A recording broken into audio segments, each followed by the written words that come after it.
Coulomb का नियम, Coulomb के नियम का सदिश निरूपण और उस पर कुछ न्यूमेरिकल्स देखेंगे।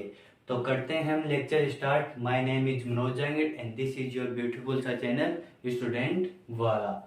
तो देखो, पहले हम देखेंगे, पहले लेक्चर सेकंड में हमने क्या पढ़ा था उसके बारे में थोड़ा देखते हैं। लेक्चर नंबर सेकंड में हमने पढ़ा था आवेग संरक्षण का नियम, आवेश संरक्षण का नियम, आवेश क्वांटीकरण का नियम, आवेश क्वांटीकरण का नियम, और इसके साथ में पढ़ा था हमने आवेशन की विधियां,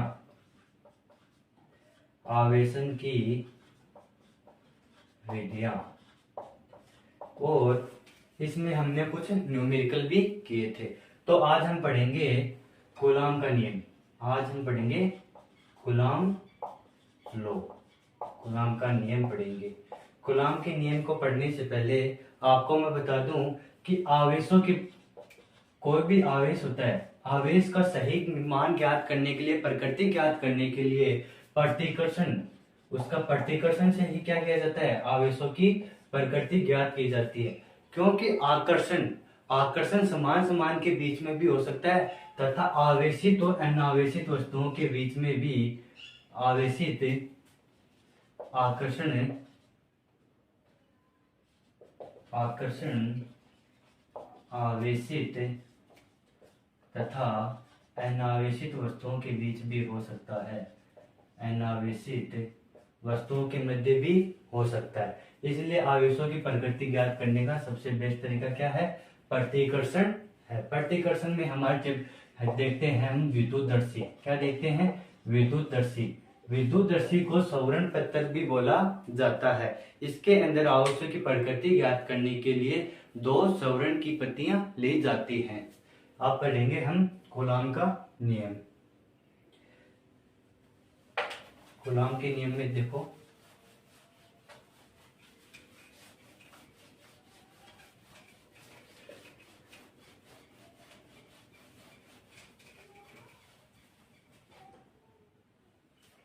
कूलॉम्स लॉ,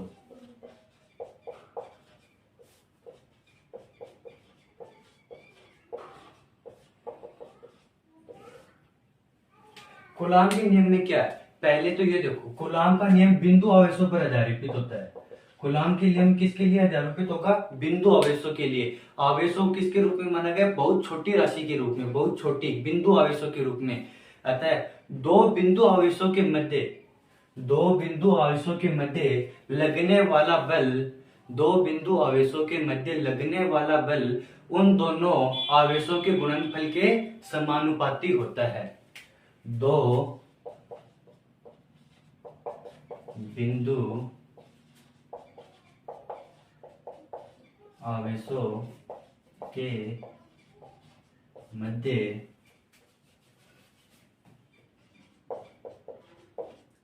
लगने वाला आकर्षण या प्रतिकर्षण बल उन दोनों आवेशों के गुणनफल के समानुपाती होता है। अब मान लो हमारे पास क्या है, ये दो बिंदु आवेश हैं, एक तो Q1 हो गया, दूसरा क्या हो गया, Q2 हो गया। पहला आवेश कौन सा हो गया, Q1, दूसरा Q2 हो गया। इन दोनों के बीच की दूरी क्या है, R मान ली मैंने। इन दोनों के बीच की दूरी क्या है, R।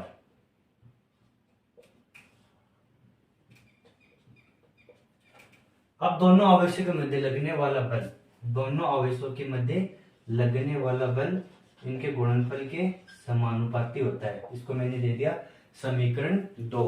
तथा लगने वाला यह बल जो इनके मध्य लग रहा है, आकर्षण बल लग रहा है, प्रतिकर्षण बल लग रहा है, यह बल उनके बीच की दूरी के बीच की दूरी के वर्ग के व्युत्क्रमानुपाती होता है, दूरी के वर्ग के व्युत्क्रमानुपाती होगा, तथा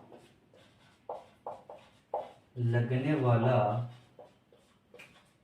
बल उन दोनों आवेशों के मध्य की दूरी के वर्ग के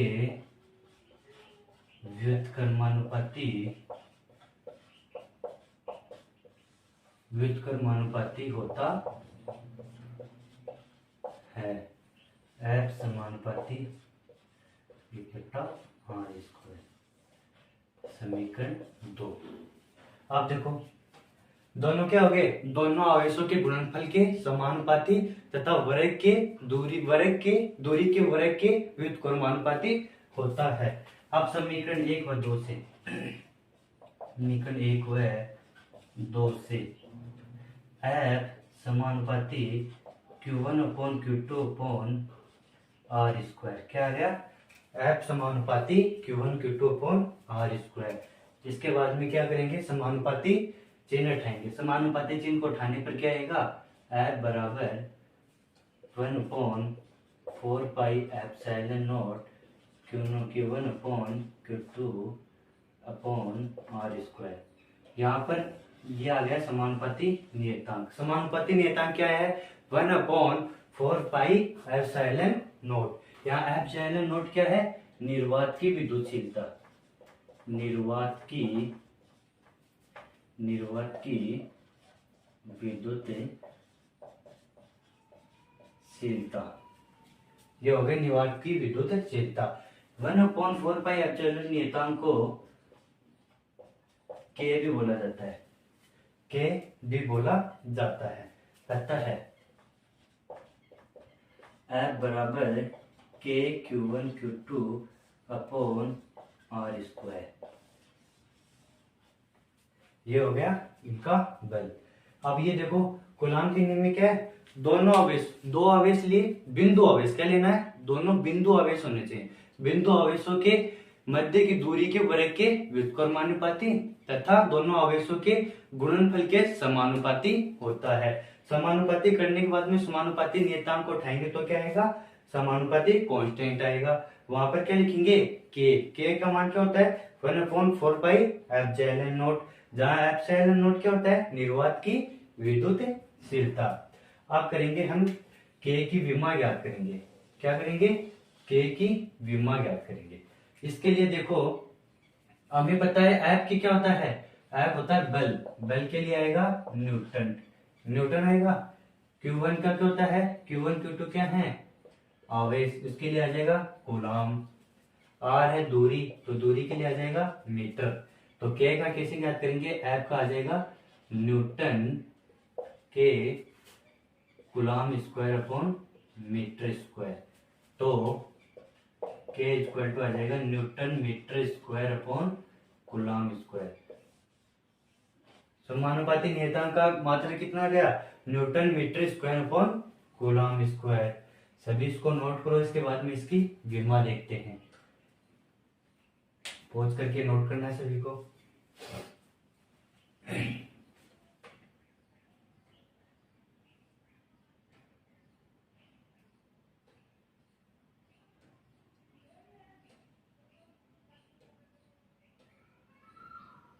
बिल्कुल फेल के साथ में पढ़ना है इनको। दो आवेश लेने हैं, दोनों आवेशों के मध्य आकर्षण होगा या प्रतिकर्षण, वो तो आपको पता ही होगा, जो क्लास 11th में पढ़ा था। आकर्षण कहाँ पर होगा, जब दोनों विपरीत प्रकृति के होते हैं, जैसे किया था हमने 11th क्लास में प्यार मोहब्बत वाली बातों में, वही बातें यहाँ पर अप्लाई होंगी, कुछ बातें। विपरीत प्रकृति के नेचर में ऑलवेज अट्रैक्टिव।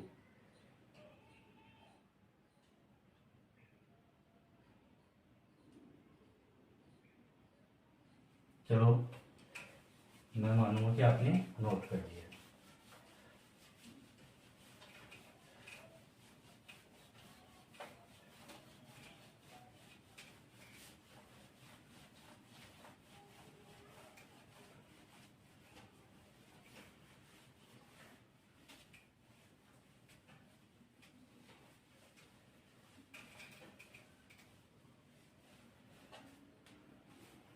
अब देखो हमारे पास कूलाम के समानुपाती नियतांक का मात्रक क्या है, newton metre square upon coulomb square.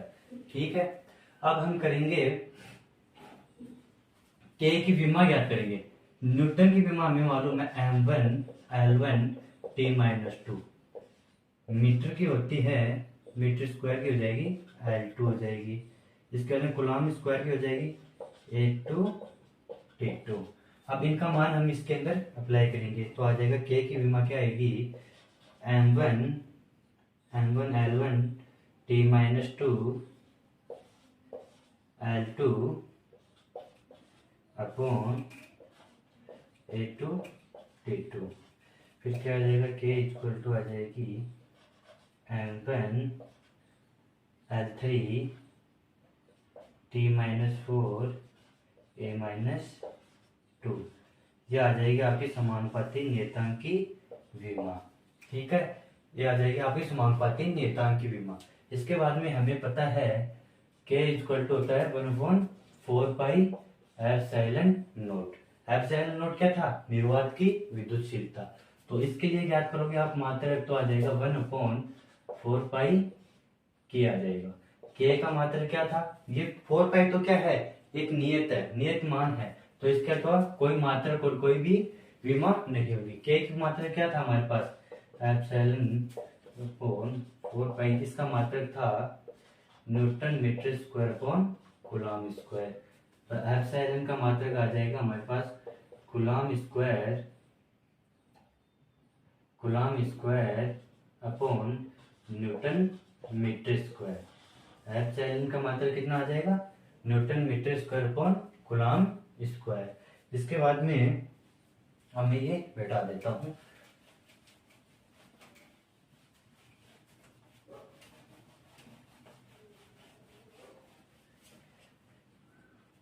Epsilon not की विमा आ जाएगी m1 L-3 T4 A2। ठीक है, ये आ जाएगी आपकी निर्वात की विद्युतशीलता की विमा, समानुपाती नियतांक की विमा और निर्वात की विद्युतशीलता की विमा आ गई आपके पास। बल का सूत्र क्या था, F बराबर के Q1 Q2 upon R square. के का क्या हो जाएगा, newton metre square upon coulomb square.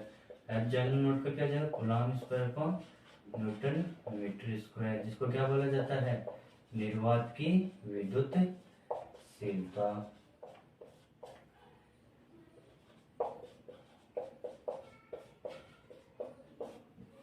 ये हो जाएगी निर्वात की विद्युतशीलता। नोट करो सभी इसको पॉज करके।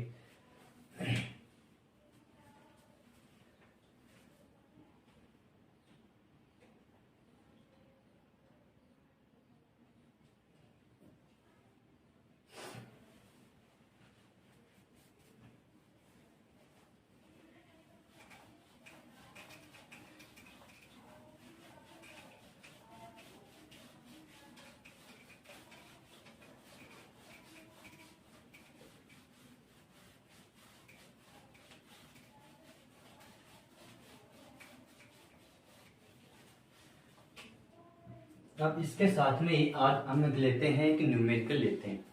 क्या लेंगे हम, एक न्यूमेरिकल लेने से पहले आपको एक कूलाम की परिभाषा, एक कूलाम की परिभाषा देखो क्या होती है। एक कूलाम की परिभाषा, एक कूलाम में क्या आता है क्या नहीं आएगा वो देखते हैं। अब एक कूलाम की परिभाषा में क्या, मान लो हमने क्या लिया था, निर्वात में दो बिंदु आवेश लिए थे। तो जब मान लो निर्वात में दो बिंदु आवेश ले रहे हैं, ये वाला Q1 आवेश हो गया, ये वाला Q2 आवेश हो गया।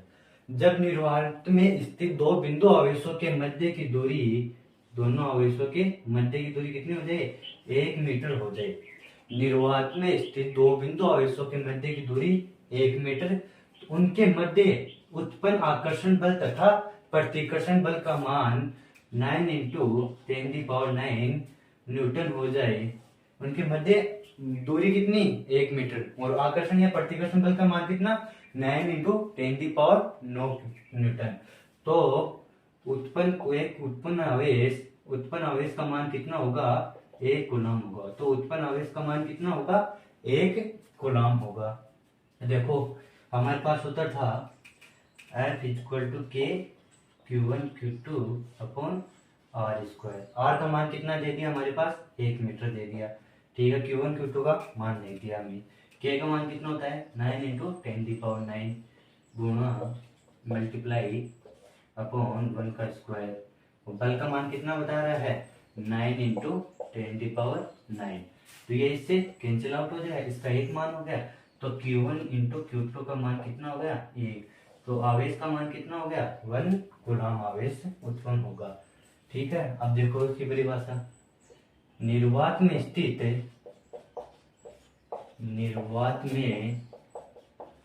स्थित दो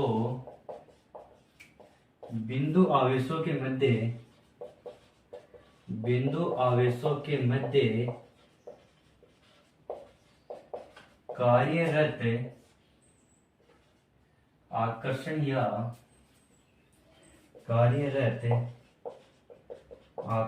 या प्रतिकर्षण बल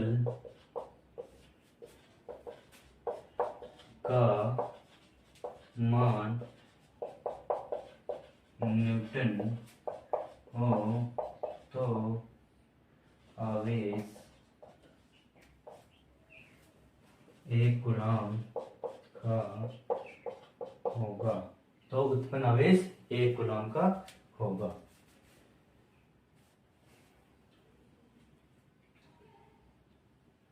नोट कर लो ये।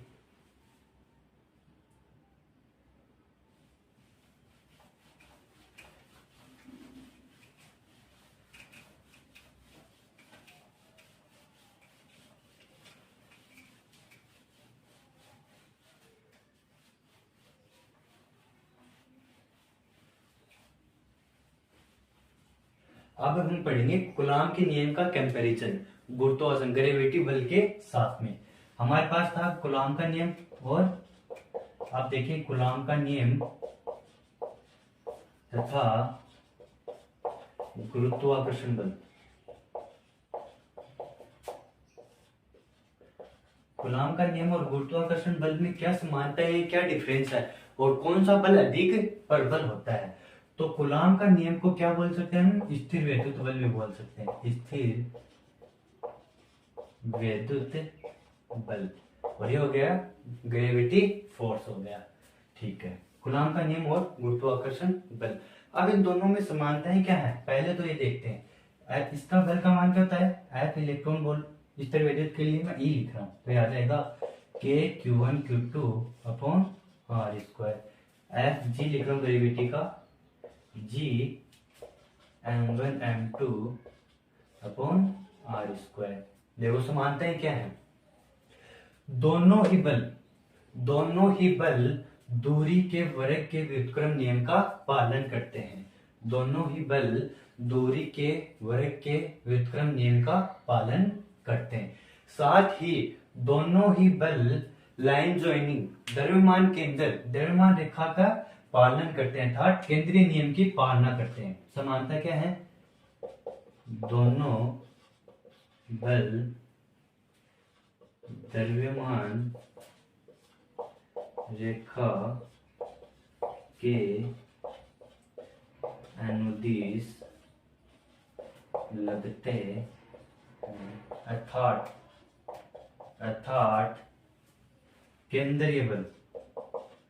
अर्थात केंद्रीय बल होते हैं।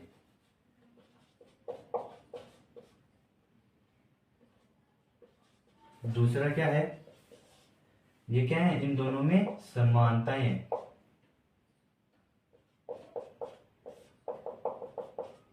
दोनों में समानता क्या है, ये क्या है, द्रव्यमान केंद्र के अनुदिश लाइन ज्वाइनिंग लगेंगे।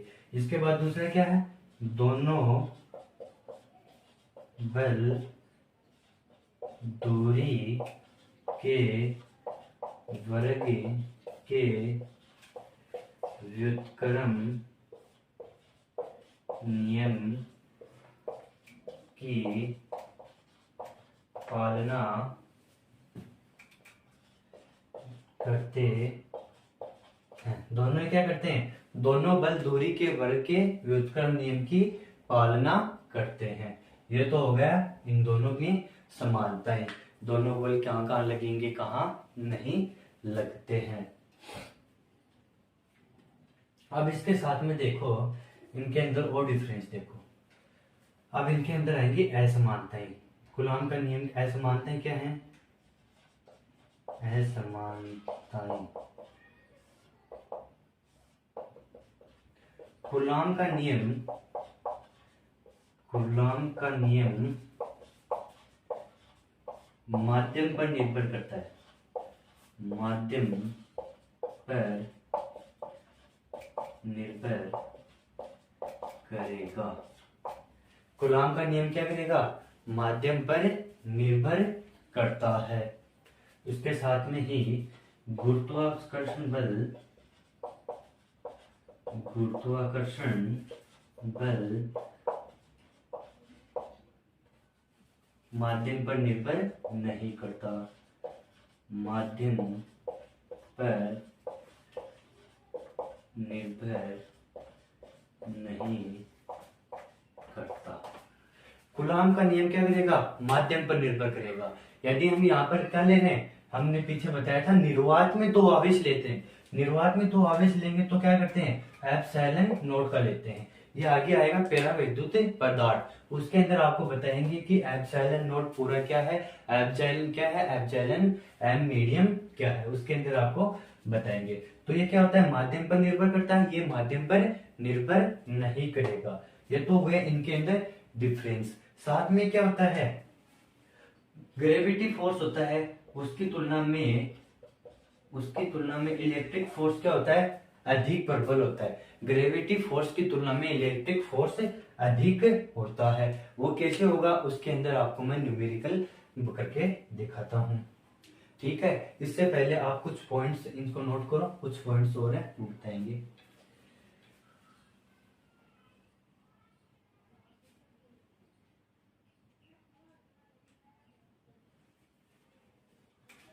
देखो आगे,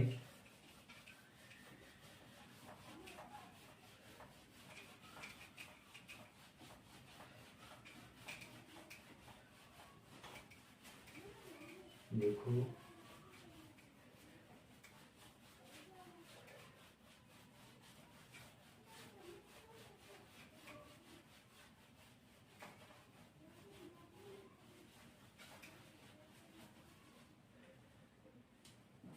अब इसके अंदर देखो कूलॉम का नियम कहाँ अप्लाई होता है, कूलॉम का नियम कहाँ लागू होता है उसको देखते हैं।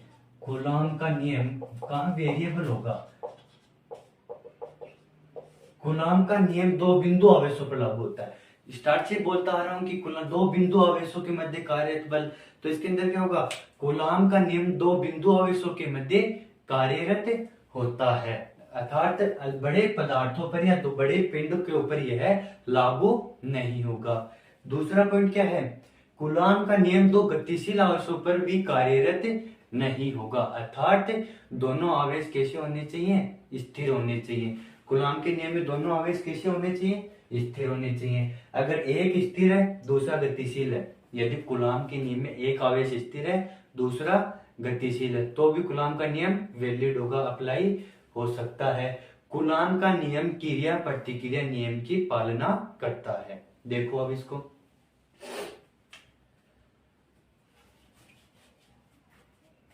बिंदु आवेशों पर कूलॉम का नियम,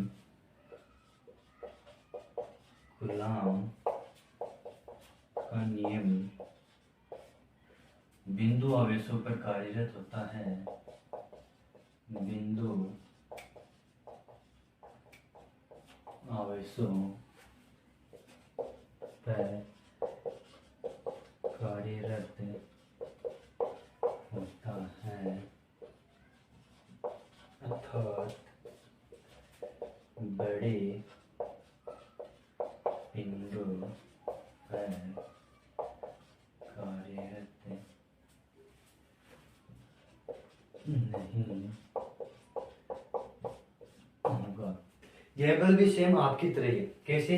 आपको घर पर जब बड़ा कार्य करने के लिए बोला जाता है तो आपको किस प्रकार से आप अपना चेहरा छुपाते फिरते हो। इसी प्रकार से क्या करते हैं, इसको भी कोई बड़ा पेड़ दिखाई देता है तो ये भी क्या होता है, लुका लुकता फिरता है। लेकिन छोटे कामों के लिए आप जल्दी से कर देते हो, तुरंत कर देते हो उसको। इसी प्रकार से भी क्या करता है, बिंदु आवेशों पर तुरंत अप्लाई हो जाता है और बड़े पिंडों पर यह अप्लाई नहीं होता।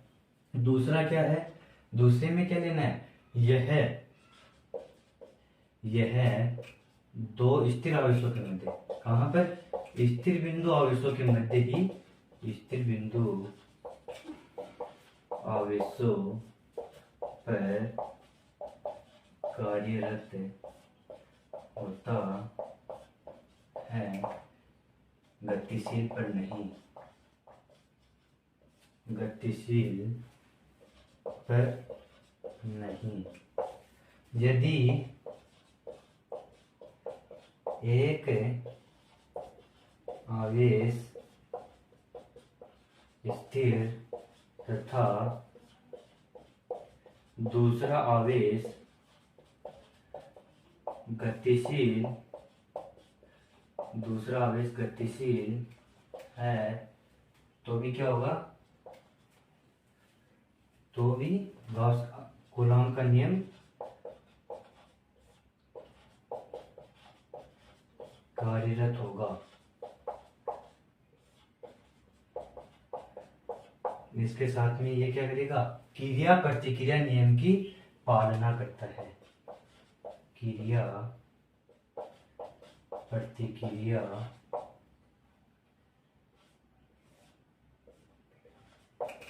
नियम की पालना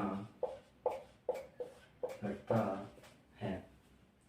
जिस प्रकार से देखो आप छोटे कार्य करने में खुश रहते हो, बड़े कार्य नहीं करते, उसी प्रकार से क्या करेगा, यह बिंदु आवेश पर कार्यरत होने में ही खुशी प्रदान करता है, बड़े बिंदु पर कार्यरत नहीं करेगा। अब आप क्या करते हो, चलते रहते हो या फिर क्या करते हो, आप अपने दौड़ की स्थिति में रहते हो तो आपको कोई कार्य कहना व्यर्थ होता है। उसी प्रकार से यह भी गतिशील है तो इस पर बल लगाना व्यर्थ होता है। यदि स्थिर है बिंदु आवेश तो यह उन पर कार्य कर सकता है, लेकिन स्थिर नहीं है तो उन पर कार्य नहीं होगा। यदि एक बल क्या है, स्थिर है, एक बिंदु आवेश स्थिर है, दूसरा गतिशील है, तो भी क्या कर सकते हैं, हम कूलॉम का नियम लगा सकते हैं, क्रिया प्रतिक्रिया नियम की पालना करता है। नोट करो सभी इसको।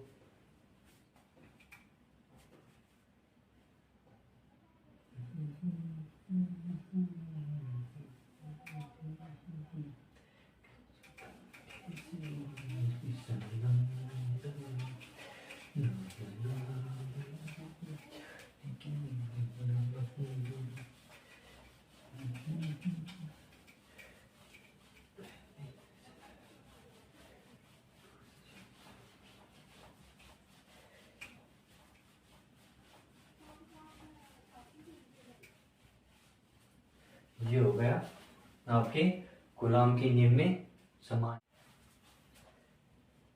अब देखो हम देखेंगे FE/FG से बड़ा होता है, किस प्रकार से ये FE/FG से बड़ा होगा उसको देखते हैं। अब मैं आपको क्वेश्चन दे दूं कि दो प्रोटॉन हमारे पास है, दो प्रोटॉन है, दो इलेक्ट्रॉन है। प्रोटॉन पर आवेश, एक प्रोटॉन तथा एक इलेक्ट्रॉन है। प्रोटॉन पर कार्यरत आवेश 1.6 इंटू 10⁻⁻19 कूलॉम। प्रोटॉन पर भी कितना होगा, 10⁻⁻19 कूलॉम हो जाएगा। मास ऑफ इलेक्ट्रॉन का मान हो जाएगा 9.11 इंटू 10⁻31 kg हो जाएगा। मास ऑफ प्रोटॉन का हो जाएगा 1.67 इंटू 10⁻⁻27 kg हो जाएगा। इसके बाद में बोल दिया कि इन दोनों के मध्य की दूरी का मान दे दिया आपको 1 मीटर। दूरी कितनी दी है, 1 मीटर दूरी दे दी है। इसके बाद में आपको बोला है K का मान दिया है 9 into 10⁻9 newton metre square upon coulomb square. G का मान दिया आपको 6.67 into 10⁻11 newton metre square upon kg square. आइए आपको क्वेश्चन दे दिया, क्वेश्चन में आपको पूछ लिया F E proton, electron proton के मध्य एफ ई बल तथा इलेक्ट्रॉन प्रोटॉन के मध्य एफ जी बल का मान अनुपात ज्ञात कीजिए। कौन से बल का मान कितना ज्यादा हो गया, कौन से में ज्यादा होगा। तो हमें अभी देखते हैं एफ ई जी के लिए, एफ ई पी के लिए, इलेक्ट्रॉन प्रोटॉन के लिए हम कूलॉम का नियम लगाएंगे। तो हम जानते हैं कि Q1 Q2 upon r square होगा, जानते हैं कि Q1 Q2 upon r square. के का मान हमें दिया है 9 इंटू 10⁹। Q1 Q2 का, Q1 यहाँ पे क्या है इलेक्ट्रॉन, Q2 क्या है यहाँ पे प्रोटॉन है, ठीक है। इलेक्ट्रॉन और प्रोटॉन दे दिए, उनके मध्य की दूरी दे दी आपको 1 मीटर। अब इनके मध्य कार्यरत बलों का अनुपात ज्ञात करना है।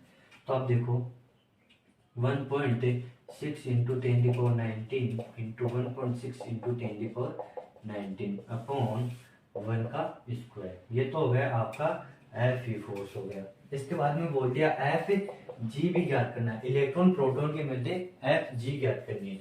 एफ जी ज्ञात करोगे तो क्या हो जाएगा जी m1 m2 upon r square. m1 का क्या लेना है इलेक्ट्रॉन का मास, m2 में क्या आ जाएगा प्रोटॉन का मास आ जाएगा, ठीक है।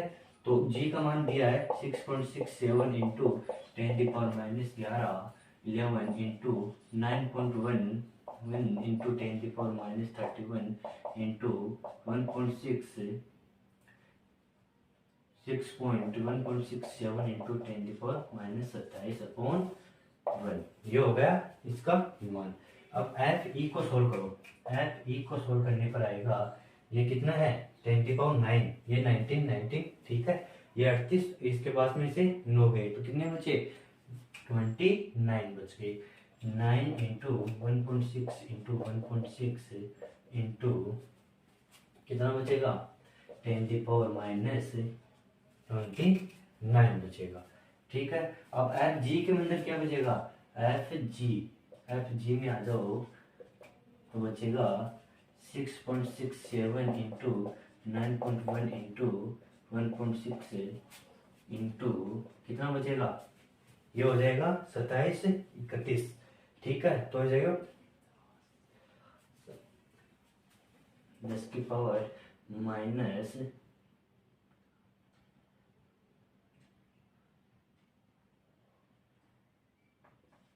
69, ठीक। आप क्या करेंगे हमें ये ज्ञात करना है कौन सा बल बड़ा है कौन सा छोटा, तो हम करेंगे एफ ई का भाग लगा देंगे एफ जी में, तो आ जाएगा 9 into 1.6 into 1.6 into 10⁻29 upon 6.67 into 9.1 into 6.67 into 10⁻69। यह आने के बाद में हम क्या करेंगे ये वाला इसको सोल्व करेंगे। सोल्व करने के बाद में पहले ये देखो ये घात में जाएगा तो घात में देखो ये ऊपर है 10 की पावर 29, ऊपर जाएगा 69, इससे ये कैंसिल आउट होगा, कितना बचेगा 30 40 बचेगा, कि लमसम कितना बचेगा 40, तो कितना हो जाएगा 10 की पावर 40। तो ये देखो F E upon F G का मान कितना आएगा 10⁻40, कितना है 40। तो आप देखो इलेक्ट्रिक फोर्स होता है वो ग्रेविटी फोर्स का 10⁻40 गुना होता है, कितना होगा इलेक्ट्रिक फोर्स एफ जी का 10⁻40 गुना होगा, 10⁻40 गुना होगा।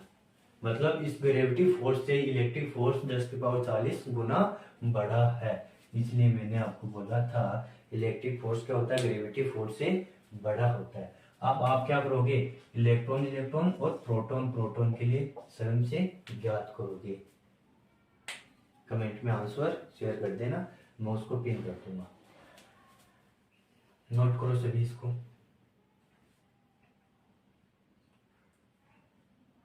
कैलकुलेशन में कुछ गलती हो गई तो उसके लिए पहले से ही सुन, कैलकुलेशन में गलती तो नहीं होनी चाहिए, फिर भी देख लेना एक बार।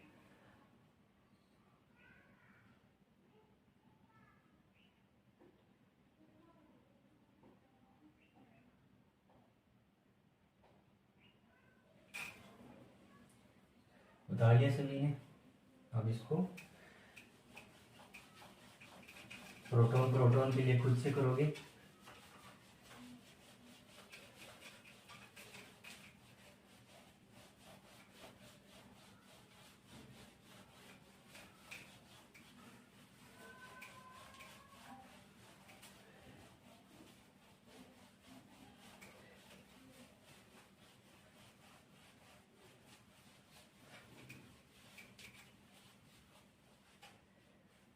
अब देखते हैं कूलॉम के नियम का सदिश निरूपण।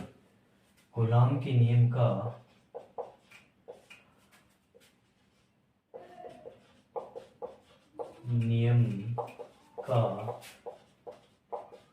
सदिश निरूपण।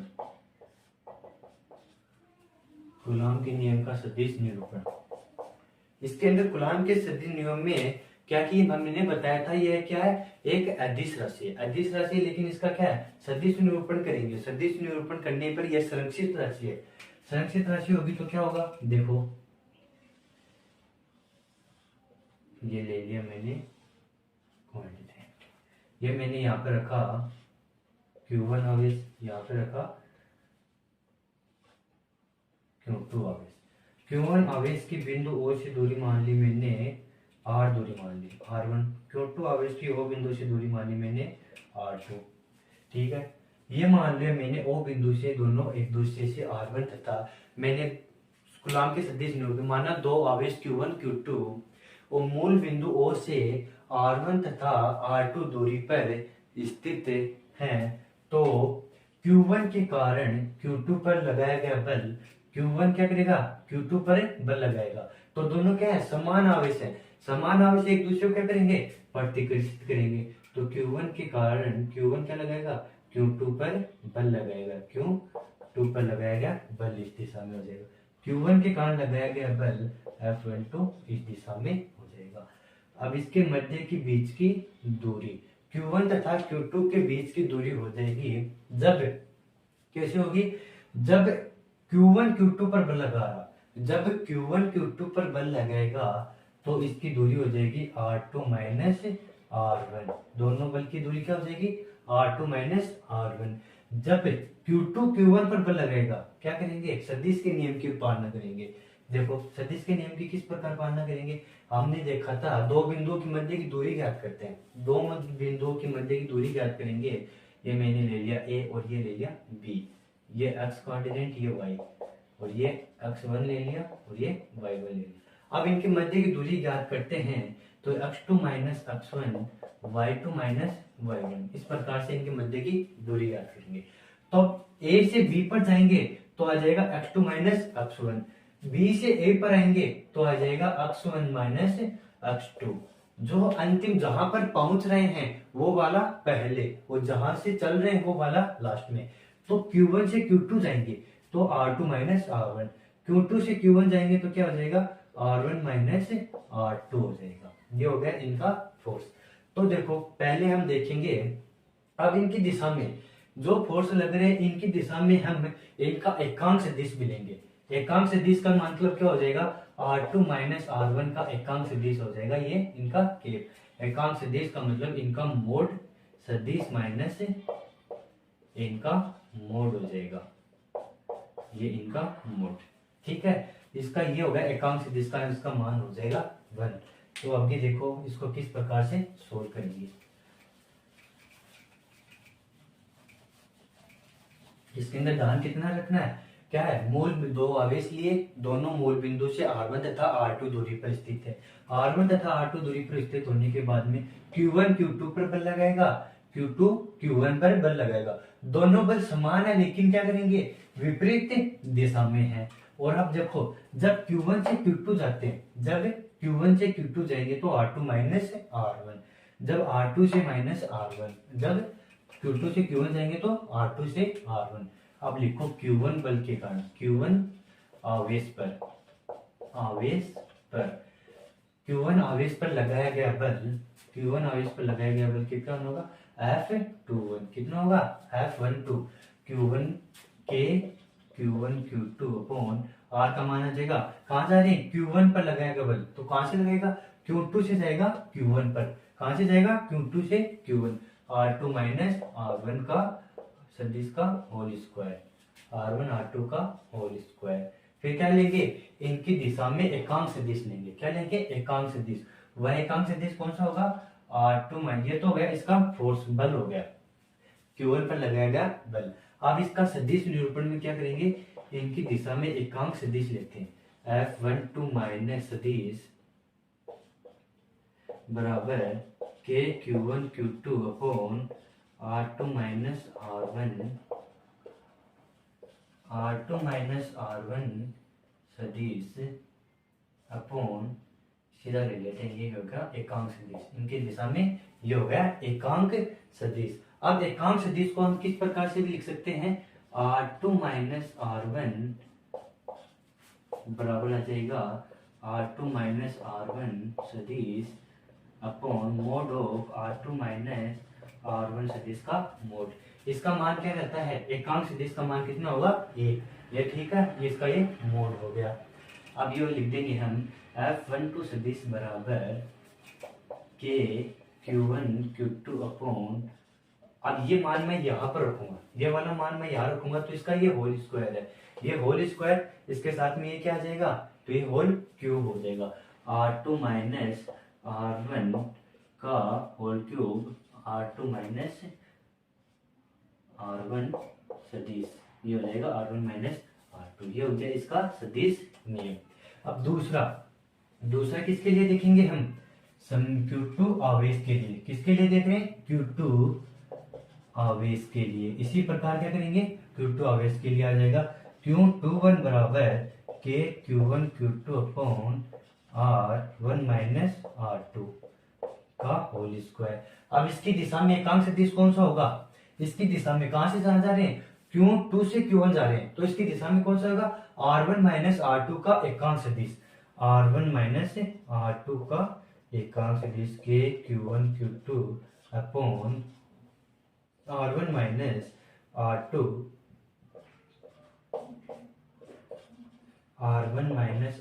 का केप हो जाएगा। अब इसके अंदर क्या करना है? वही इस प्रकार से एकांक सदिश का नियम लगाकर F21 सदिश बराबर के Q1 Q2 upon R1 minus R2 का होल क्यूब इंटू क्या आ जाएगा? R1 माइनस R2 का सदिश। यह हो गया समीकरण 2। ये दोनों क्या है? एक दूसरे के समान है, लेकिन इनकी दिशा क्या है? विपरीत है। ठीक है, अब ये हो गया इनका सदिश निरूपण। अब सदिश निरूपण से ही हम यह भी सिद्ध करेंगे कि यह क्रिया प्रतिक्रिया नियम की पालना करता है। अब जो एकांक सदिश लिए हमने R21 सदिश और R12 सदिश, ये क्या है? इनके एकांक सदिश है। एकांक सदिश को क्या करेंगे? ये एकांक सदिश दिशा में समान, दिशा में क्या है? विपरीत, लेकिन परिमाण में क्या है? समान है। तो ये क्या करेंगे? ये R12 सदिश बराबर माइनस R21 सदिश हो जाएगा। क्या होगा? R1 माइनस R2 माइनस 2 सदिश हो जाएगा। इसी प्रकार F12 सदिश बराबर माइनस F21 सदिश, इसी प्रकार F12 माइनस F21, यह क्रिया प्रतिक्रिया नियम की पालना करता है। पीछे देखता हूँ वेरिएबल है क्या, ये अभी सभी पोज करोगे और इसको नोट करना है। ये हो गया सदिश नियम। फिर कल पढ़ेंगे हम कूलॉम के नियम का अध्यारोपण का सिद्धांत और कूलॉम के नियम पर आधारित कुछ क्वेश्चंस। तो पढ़ते रहो। All the very best.